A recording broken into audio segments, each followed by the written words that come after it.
Welcome to news 360 straight talk. Assembly ఎన్నికలకు సమయం దగ్గర పడుతోంది. ఇంకా తొందరలోనే ఎన్నికలు జరగబోతున్నాయి. అభ్యర్థులు మాత్రం అల్లు పెరగకుండా ప్రచారం చేస్తున్నారు. ఇది last moment, the peak hours. So అభ్యర్థులు కూడా మనకు దొరకట్లేదు, మనకి ఇంటర్వ్యూలు ఇవ్వడానికి. ముందు చెప్పినా కానీ వాళ్ళకున్న షెడ్యూల్ చూస్తే చాలా బిజీగా ఉంటుంది. ప్రస్తుతం మనం బాపట్ల ఉన్నాము.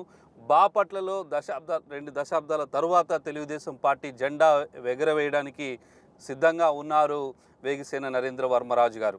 ఇక్కడ నుంచే బాపట్ల తెలుగుదేశం పార్టీ, అదేవిధంగా బీజేపీ జనసేన బలపరిచినటువంటి అభ్యర్థిగా ఆయన బరిలో దిగుతున్నారు. ప్రచారం చూస్తున్నాం, మొత్తం ఈ పార్టీకి ఆయన తడిచిపోయారు. ఎండలు ఓవైపు బాగా ఉంటున్నాయి, మరోవైపు బాపట్ల నియోజకవర్గం సముద్ర తీరానికి దగ్గరగా ఉండడం ఒకటి, రెండోది ఇక ప్రచారం కూడా జోరుగా సాగుతోంది. ఆయన మాటల్లోనే విందాం. ఈసారి బాపట్లలో తెలుగుదేశం జెండా ఏ రకంగా ఎగరవేయడానికి ఆయన సిద్ధంగా ఉన్నారు, బావపూరిలో ఏ రకమైన పరిస్థితి ఉందో. నమస్తే అండి సార్, వర్మ గారు, ఎలా ఉన్నారు?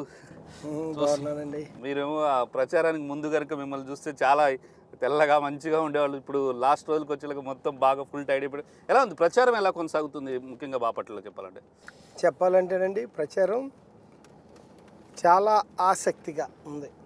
ఆసక్తి అని ఎందుకంటున్నానంటే కళ్ళల్లో ఆ వెలుగు కనపడుతున్నది. ఇక కుర్రోళ్ళ విషయానికి వస్తే ఎంతో ఉల్లాసం, ఉత్సాహం. ప్రజలందరూ వచ్చి జోరుగా హుషారుగా రేకెత్తిస్తున్నారు. తెలుగుదేశాన్ని అందరూ ఊహించిన దానికన్నా చాలా పెద్దగా గెలుస్తున్నది ఈసారి. ఆ గెలుపు రేపు జూన్ 4వ తారీఖున మీరు చూస్తారు. ఎగ్జామ్ 13వ తారీఖు. ఎగ్జామ్లో నేను రాయటం కాదు, నా రాత ప్రజలు రాస్తున్నారు. ఎగ్జామ్స్కి బాగా ప్రిపేర్ అయి ఉన్నారు. 13వ తారీఖుకి ఎప్పుడు సైకిల్ గుర్తు ముద్ర అయిపోయింది, ఈవీఎంల మీద ముద్ర అయిపోయింది, నా ఫోటో ముద్ర అయిపోయింది. ఎప్పుడు ఫోటో చూద్దాం, ఎప్పుడు సైకిల్ గుర్తుని చూద్దాం, ఎప్పుడు ఓటేద్దామని రెడీగా ఉన్నారు అందరూ. 2019, 2024 ఏం జరిగింది బాపట్లలో? 19 ఏం జరిగిందో అందరికి తెలిసిందే, అది కొత్తగా మాట్లాడేది ఏముంది. ఇప్పుడు 24లో దాన్ని జరగకుండా రిపీట్ చేస్తాం. విజయానికి దగ్గరగా మేము ఉన్నాం. పెద్ద మెజార్టీతో గెలవటానికి సిద్ధమవుతూ ఉన్నాం. అన్నిటి మించి అనుకూలం ఏంటంటే చంద్రబాబు నాయుడు గారు, పవన్ కళ్యాణ్ గారు, వీళ్ళిద్దరు కలవటం అనేది బాపట్లలో మేము గెలవటానికి ఆస్కారం. అలాగే ప్రజల్లో ఇక్కడ మార్పు. ఆ మార్పు కేవలం లోకల్ ఎమ్మెల్యేగా ఉన్న కోన రఘుపతి గారు అవినీతికి అడ్డాగా మార్చేశారు బాపట్లని. ఆ బాపట్ల అవినీతి అడ్డా ఆయన ఇంటి చిరునామా మార్చడానికి 5 ఏళ్ల పాలనలో ఆయన చేసిన భూమాఫియా, sand mafia, wine mafia, Jagananna కాలనీలో మాఫియా, ఇలా మాఫియా రియల్టర్స్ దగ్గర లంచాలు, ఇలా చాలా ఎక్కువగా కొన్ని కోట్ల రూపాయలు కూడగొట్టిన వైను నేను చూసా. నేను చూస్తాం కాదు, బాపట్లో ప్రజలందరూ ఈయన ఓటేసామని బాధపడే పరిస్థితి ఈరోజు ఉంది. నేను దాని మీదే నా ప్రయాణం చేస్తున్నా. సో 5 ఏళ్ళు అపోజిషన్లో ఉన్నారు. 2019లో జస్ట్ మిస్ అయింది టికెట్, ఈసారి టికెట్ వచ్చింది. సో ఈ 5 ఏళ్ళు అపోజిషన్లో ఉండి బాగా రాజకీయంలో బాగా నలిగిపోయినట్టుగా కనిపిస్తుంది. ఈ అనుభవం ఈ ఎలక్షన్స్కి ఉపయోగపడుతుందా? వాస్తవంగానండి, నేను ప్రజల పక్షపాతినండి. రాజకీయాల్లో అర్థం అని అడిగితే నేను ప్రజాసేవని చెబుతా. అందరూ ఏం చెబుతారు, ఏం చేస్తారో నాకు తెలియదు, కానీ నేనైతే ప్యూర్లీ ప్రజల కోసం రాజకీయాల్లోకి వచ్చానే తప్పించి ఆస్తులు కాపాడుకోవటం, ఎమ్మెల్యే సెల్యూట్ కొట్టించుకోవటం, లేదంటే ఆస్తులు సంపాదించుకోవటం కోసం నేను రాజకీయాల్లోకి రాలేదని నేను పబ్లిక్ ఫేస్లోనే ఎన్నో 100 సార్లు తెలియజేశా. అది నమ్ముతున్నారు. తెలుగుదేశం పార్టీ పటిష్టంగా ఉంది, జనసేన పార్టీ పటిష్టంగా ఉంది. ఇక్కడ ఈసారి 20,000 పైచిలకు మెజార్టీలో మేము గెలవబోతున్నాం అనేది నా సందేహం లేదని తెలియజేస్తున్నాను. సో రాజకీయాలంటే చాలా వ్యూహాలు, ఎత్తుగళ్ళు, ఎత్తు పల్లాలు, విమర్శలు, ప్రతి విమర్శలు, అధికార పార్టీ ఒత్తిళ్ళు, అధికార యంత్రాంగం కూడా ఒత్తిళ్ళు కొన్ని ఉంటాయి. మీరు ఆల్రెడీ బిజినెస్ మ్యాను, మరి మీ బిజినెస్ మీద ఇంపాక్ట్ ఏం పడలేదు ఈ 5 ఏళ్లలో? పడిందండి. అసలు బిజినెస్ మీద ఇంపాక్ట్ పడకుండా ఎలా ఉంటుంది? వాళ్ళు ఏదో ఒకటి చేయటం కోసం, ఏదో ఒకటి ఇబ్బందులు పెట్టడం కోసం, పొల్యూషన్ అని అదని మమ్మల్ని చాలా ఇబ్బందులు పెట్టారు. వాటన్నిటికీ కూడా యాజ్ ఫర్ నామ్స్ ప్రకారం మేము ఇంకా ఆ నామ్స్కి అందుకుని పర్ఫెక్ట్గా బిజినెస్ చేయాలి. అన్ని రకాల ట్యాక్సులు కట్టాలి, ఇన్కమ్ ట్యాక్సులు, సేల్స్, జిఎస్టీలు అన్నీ బాగా కట్టాలి. పవర్ బిల్స్తో సహా ఎన్ని పర్ఫెక్ట్గా ఉంటాం. మా ఫైలింగ్ విధానం, క్యాష్ అండ్ క్యారీ విధానాలు, టర్న్ ఓవర్ విధానాలు అన్నీ, లేబర్ చెస్లు, ఎడ్యుకేషన్ చెస్లు, వ్యవసాయం సంబంధించిన చెస్లు, ట్రాన్స్పోర్ట్ చెస్లు కానించి మేము అన్నీ పర్ఫెక్ట్గా ఉంటాం. అందుకని మమ్మల్ని ఏదో చేయాలనుకున్నా ఏమీ చేయలేని పరిస్థితిలో ఉండిపోయారు. రైట్. అంటే బాపట్లలో మీరు విలేజెస్ వైజ్గా అన్ని చోట్ల కూడా తిరుగుతున్నారు. ఎట్లాంటి ఇష్యూస్ని ఐడెంటిఫై చేస్తున్నారు ఇప్పటివరకు? ప్రజల నుంచి ఏ రకమైన విజ్ఞప్తులు వస్తున్నాయి మీకు? అందరికీ సముద్ర కరాగు ప్రాంతాల్లో మంచినీళ్ళు, సాగునీరు, అలాగే బాపట్ల టౌన్లో దోమలు పెడతా, సరైన నీళ్లు పైపుల్లో రాకపోవటం, మురుగునీరు పైపుల్లో కలవటం, ఇవన్నీ సమస్యలుగా ఉన్నాయి. ఎటు చూసిన పల్లెటూరు టౌన్ అనేది సంబంధం లేకుండా మురికి కూపాలు అయిపోయినాయండి.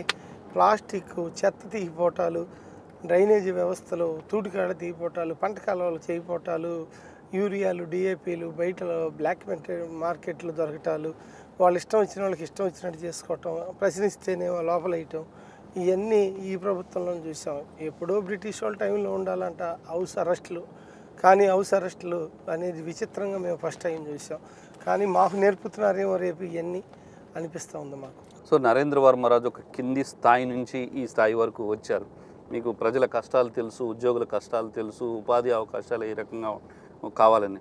మీ ఇక్కడ యూత్కి కానీ ఎంప్లాయ్మెంట్ విషయంలో ఇప్పటికే మీరు మీ కంపెనీలలో కొన్ని వేల మందికి జాబ్స్ ఇస్తున్నారు. రేపు బాపట్లలో ఎమ్మెల్యేగా మీరు ఎన్నికైతే ఇక్కడ ఉన్న యూత్కి మీరు ఏమి అష్యూరెన్స్ ఇవ్వబోతున్నారు?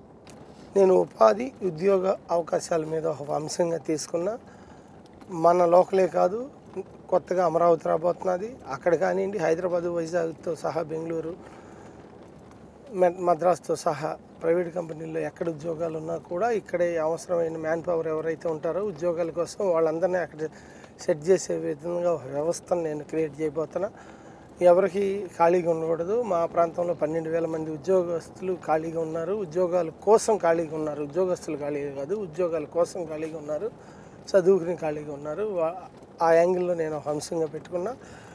రెండోది, బాపట్ల టౌన్కి వచ్చి దోమలు ఎక్కువగా ఉన్నాయి. ఆ దోమల్ని నిర్మూలించాలి. అలాగే వాటర్ సరిగ్గా రావట్లేదు, పైపు లైన్లు అన్నీ సరిగ్గా లేవు, అవన్నీ పారిశుద్ధ్యం సరిగ్గా లేదు, డ్రైనేజ్ వ్యవస్థ సరిగ్గా లేదు, అవన్నీ ప్లాన్ చేయాలి. అలాగే రెండో మంచినీళ్ళ చెరువు ప్లాన్ చేయాలి.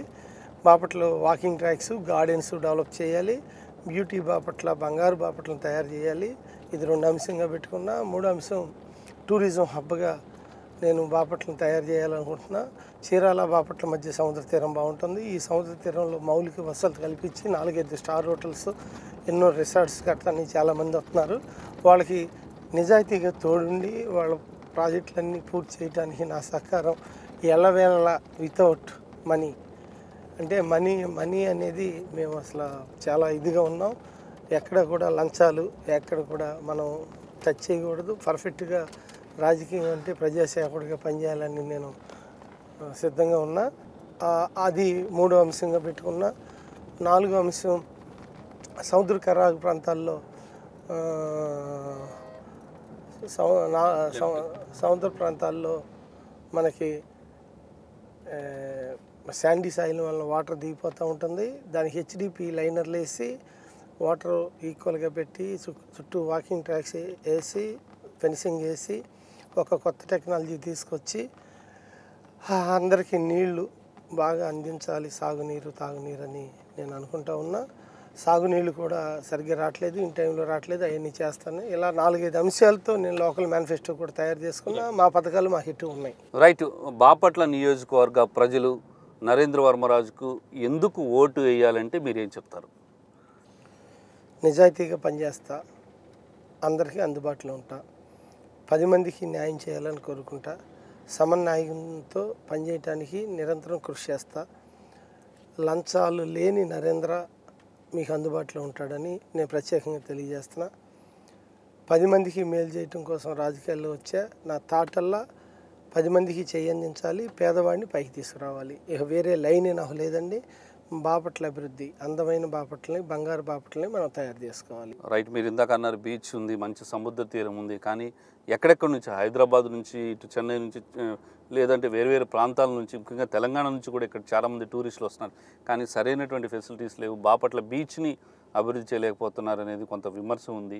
మరి దానిపై మీకు ఏమైనా ప్రత్యక్షమైన ఫోకస్ ఉందా? ఆ అభిప్రాయాన్ని టూరిస్టులో నేను మార్చేటట్టుగా కృషి చేస్తా. మా ప్రజలు మంచివాళ్ళు, మా బీచ్ మంచిది, సరైన టూరిజాన్ని సరైన దిశగా తీసుకెళ్ళడానికి రిసార్ట్స్ వస్తున్నాయి, స్టార్ హోటల్స్ వస్తున్నాయి. ఇవన్నీ నేను దగ్గరుండి చూసుకునే కార్యక్రమాన్ని రాబోయే రోజుల్లో చేపడతానని సందర్భంగా. ఎట్లా ఉంది జనసేన సపోర్ట్, ఎట్లా ఉంది మీ మిత్రపక్షం? చాలా ఐకమత్యంగా గ్రౌండ్లో పనిచేస్తున్నాం. ఇక్కడ ప్రతి సైనికుడు, ఒక వీర మహిళలు కూడా చాలా బాగా పనిచేస్తున్నారు. వాళ్ళు సపరేట్గా క్యాంపెయిన్ చేస్తున్నారు, బీజేపీ వాళ్ళు సపరేట్గా క్యాంపెయిన్ చేస్తున్నారు, తెలుగుదేశం వాళ్ళు అసలు నిరంతరం చేస్తున్నారు. ఇవన్నీ చాలా గ్రౌండ్ అనేది మాకు చాలా స్వచ్ఛంగా ఉంది. ఎక్కడ స్మాల్ ఇష్యూ కూడా మా పార్టీల మధ్యలో లేవు. వాళ్ళతో కలిసి పనిచేయటం అనేది చాలా బాగుందని తెలియజేస్తున్నా. రైట్. చివరిగా మీరు బాపట్ల నియోజకవర్గ ప్రజలకి ఏం అప్పీల్ చేస్తారు? నేనేం అడుగుతున్నానంటే, నన్ను నమ్మండి, నమ్మకమే జీవితం. ఒక్కసారి ఓటేయండి అని జగన్మోహన్ రెడ్డి చెప్పాడు. ఆ ఒక్కసారి ఓటేయమని నేను అడగటానికి కూడా, ఆ ఒక్కసారినే మాట్లాడటం కూడా ఇబ్బందిగా అనిపిస్తున్నది. కానీ మీరు ఓటేయాల్సిన అవసరం మాత్రం నాకు ఉంది. బాపట్లకి నేను మంచి చేస్తాను. నా చరిత్ర, నా హిస్టరీ, 10 మందికి నీళ్ళు అందించడం, మా సేవా కార్యక్రమాలు, ఎక్కడన్నా చెడు చేసిన ఒక చిన్న పాయింట్లో చెడున్నా కూడా నమ్మకం నా మీద లేనట్లయితే మీరు ఆలోచన చేయండి, కనుక్కోండి, ఎంక్వైరీ చేయండి. తప్పనిసరిగా సరైన విధంగా మీరు నిర్ణయం తీసుకోండి. తెలుగుదేశం పార్టీ ఓటేయటం అనేది మీ కుటుంబ బాధ్యత. చంద్రన్న మళ్ళీ మన ఇక్కడికి వస్తేనే ఎన్డీఏ ప్రభుత్వం, ఢిల్లీలో ఎన్డీఏ ప్రభుత్వం, ఈ డబుల్ ఇంజిన్ ప్రభుత్వంతో మన రాష్ట్రాన్ని మళ్ళీ రీబిల్డ్ చేయాల్సిన అవసరం ఉంది. 10 లక్షల కోట్లు అప్పులు చేసిన ఈ ప్రభుత్వాన్ని బీజేపీ అండదండలతో మళ్ళీ మనం రీబిల్డ్ చేసుకుని అభివృద్ధి దిశగా, ఎందుకంటే నమ్మకం ఉంటే అభివృద్ధి ఉంటుంది, నమ్మకం ఉంటే ఇండస్ట్రీ వస్తుంది. అటువంటి ఇండస్ట్రీ వస్తేనే ఉద్యోగ ఉపాధి అవకాశాలు, అలాగే ట్యాక్సేషన్లో మళ్ళీ సంరక్షణ, సంక్షేమం జరుగుతాయి. ఇవన్నీ లింక్స్. అటువంటి ప్రభుత్వం ఎన్డీఏ ప్రభుత్వం, అందులో నేను అభ్యర్థిగా ఉన్నా. నేను కూడా మన బాపట్లని బాగా చేసుకోవటం కోసం ఒకసారి అవకాశం ఉండి, నా జీవితంలో ఈ ఒక్కసారి నేను ఓటేయమని అడుగుతున్నాను.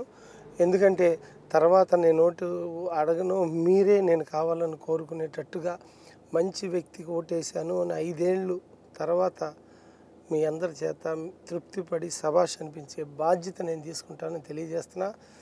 టికెట్ రావటం, ఇన్ఛార్జ్ రావటం, గెలవటం ఏమీ గొప్ప విషయాలు కాదు నా దృష్టిలో. నేను గొప్పగా ఫీల్ అయ్యేది, సక్సెస్గా ఫీల్ అయ్యేది 5 ఏళ్ల తర్వాత మంచి వ్యక్తికి ఓటేసామని మీరు అనుకుంటమే నా సక్సెస్ అని నేను భావిస్తూ, అటువంటి రాజకీయ నాయకుడిగా రావటానికి ముందుకెళ్తున్నా. నా సిన్సియారిటీ అనేది చూడండి, నేను మిస్టర్ క్లీన్ అనిపించుకుంటాను ఇప్పుడు, అప్పుడు, ఎప్పుడు. ఇదే సైకిల్ గుర్తు మీద మీ పవిత్రమైన ఓటేయాలని మనస్ఫూర్తిగా మిమ్మల్ని ఆరాధిస్తున్నా. Thank you. Right Narendra Varma garu, thank you, all the best. ఎంత టైర్డ్ అయిపోయారంటే పాప, ఆయన చూస్తుంటే నాకే చాలా ఇదిగా ఉంది. ఉదయం నుంచి కంటిన్యూస్ మీటింగ్లో, ఓవైపు ఎండ, షెడ్యూల్ విపరీతంగా బిజీగా ఉంది.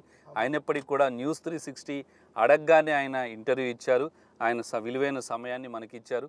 ఖచ్చితంగా బాపట్ల నియోజకవర్గాన్ని ఒక రోల్ మోడల్గా తయారు చేస్తాను. ఇక్కడ ఉన్నటువంటి ప్రజలకు అందుబాటులో ఉంటూ ఒక నీతివంతమైనటువంటి పరిపాలన అందించడానికి కృషి చేస్తాను. రాష్ట్రంలో అధికారంలో చంద్రబాబు నాయుడు రావాలి, బాపట్లలో నరేంద్ర వర్మ గెలవాలి అని చెప్పేసి ఆయన భావిస్తున్నారు. మరి బాపట్ల నియోజకవర్గ ప్రజలు నీతి నిజాయితీకి పట్టం కడతారా ఏంటి, ఆయన చెప్తున్న మాటలు నమ్ముతారా అనేది మే 13వ తారీఖున తేలనుంది. ఇది ఇవాల్టి స్ట్రైట్ టాక్. చూస్తూనే ఉండండి న్యూస్ 360, నిజం ఆలోచనను మారుస్తుంది.